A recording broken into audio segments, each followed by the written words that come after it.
해체 복원을 하는 과정에서 어마무시한 가격이 나와요. 대박. 아무리 찾아봐도 선화공주 얘기가 없어. 이게 여기서 이제 멘붕이 온 거죠. 선화공주는 어떻게 된 거냐고. 역사 여기까지 몰랐던 역사, 궁금했던 역사와 함께하는 썬킴의 이런 역사 이야기, 썬킴 인사드리겠습니다. 오늘 본격적인 이야기를 하기 앞서서 퀴즈를 하나 드릴게요. 선물은 없어요. 현존하는 우리나라 석탑 가운데서 가장 크고 오래된 석탑 혹시 아시나요? 잘 모르시겠다고요? 자, 정답은 저희가 화면으로 준비했습니다.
자, 영상에서 여러분들이 보신 것과 같이 백제 예술의 정수라고 할 수 있는 바로 미륵사지 석탑의 아름다운 사랑의 이야기가 지금 스며들어 있다 이거인데요.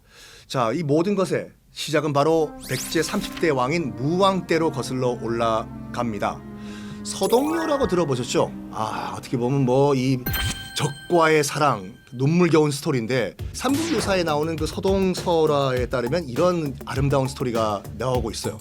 서동은 말을 캐는 아이란 말인데 이제 무왕의 어렸을 때 별명이에요. 그런 가운데 신라의 이 진평왕의 셋째 공주인 선화공주가 샤라라라라라 미인이라는 말을 듣고 그래 나는 선화공주와 결혼을 해야 되겠다라고 해서 이 서동이 당시 이제 그 신라의 수도였던 설화볼로 간 거예요. 가가지고 무엇을 이제 퍼뜨리냐면은 그 진평왕의 셋째 딸인 선화공주가 이 서동이란 청년과 눈이 맞아가지고 사랑을 한다.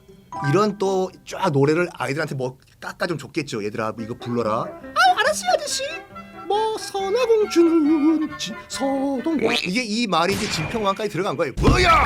우리 딸이 지금 뭐 서동이라는 지금 백제손 그 남자와 지금 사랑에 빠져? 안 돼. 막아. 궁에서 쫓겨났대요 선화공주가. 사랑은 그런 식으로 하면 안 돼요, 여러분. 이 서동은 기뻤겠죠. 자기 시나리오대로 흘러가니까. 그래서 이제 유배를 떠나는 선화공주를 데리고 다시 백제로 돌아와가지고 왕이 됐는데 왕이 되려면 이 돈이 있어야 될 거 아니에요. 이 스토리도 정말 기가 막혀요.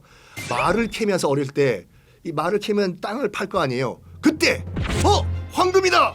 그때 발견했던 황금을 모아 놨다가 그 돈 가지고 왕이 됐다. 제 얘기가 아니라 삼국유사에 나와 있는 얘기예요.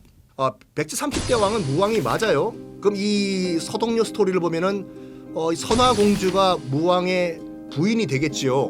근데 이 미륵사지의 그 전설은 뭐냐면은 선화공주의 부탁으로 이 무왕이 이 미륵사를 지었다라고 알려져 있었어요. 당시 백제가 좀 상황이 안 좋았어요. 이제 외세 침공으로 인해 가지고 수도도 2번 바뀌고 옮기고 천도를 한 상황이고 위태위태하다 보니까 뭐 지푸라기도 잡고 싶었겠지요.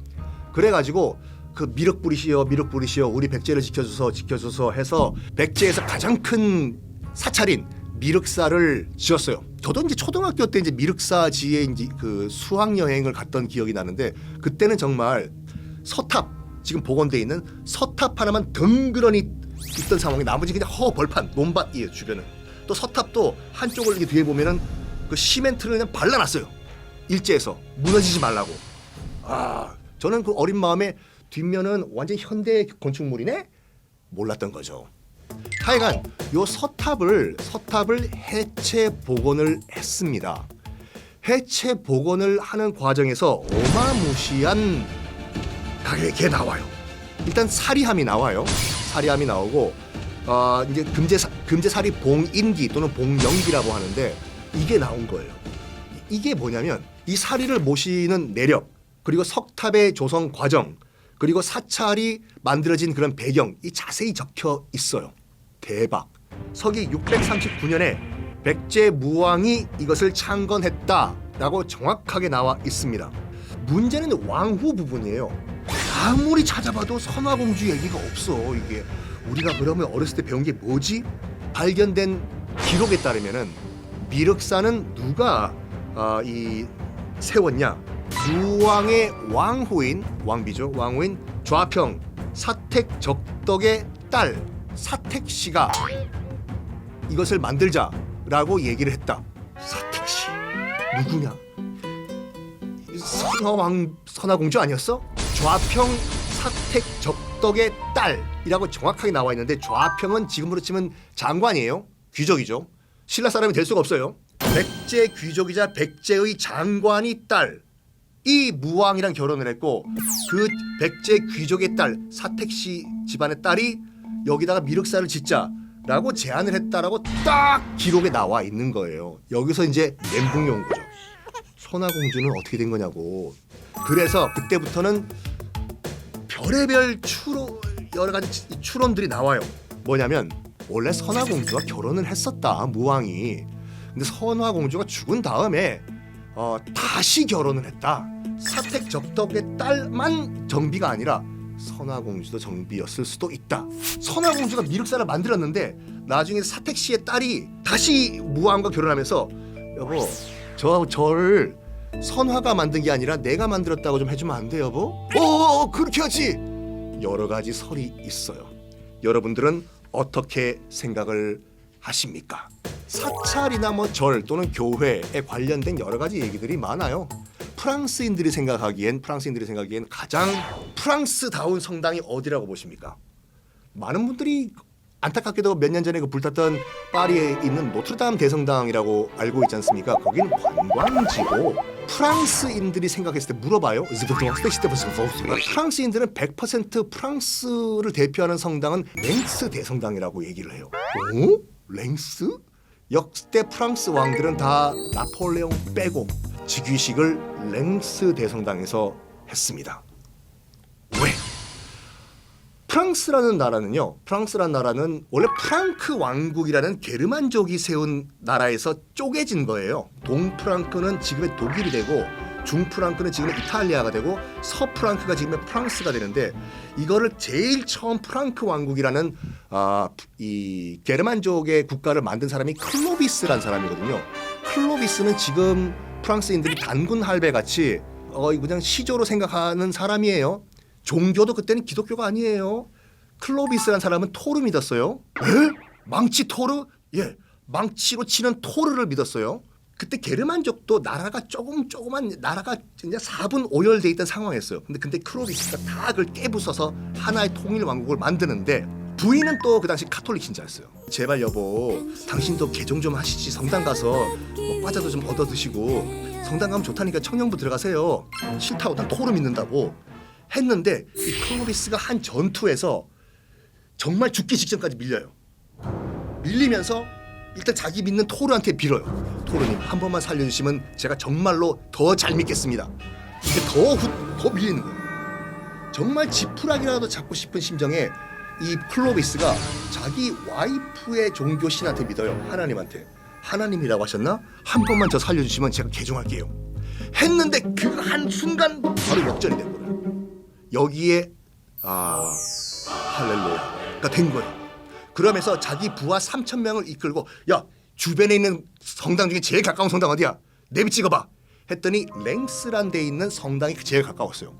가가지고 3,000명의 부하들과 일제히 다 카톨릭으로 개종을 합니다.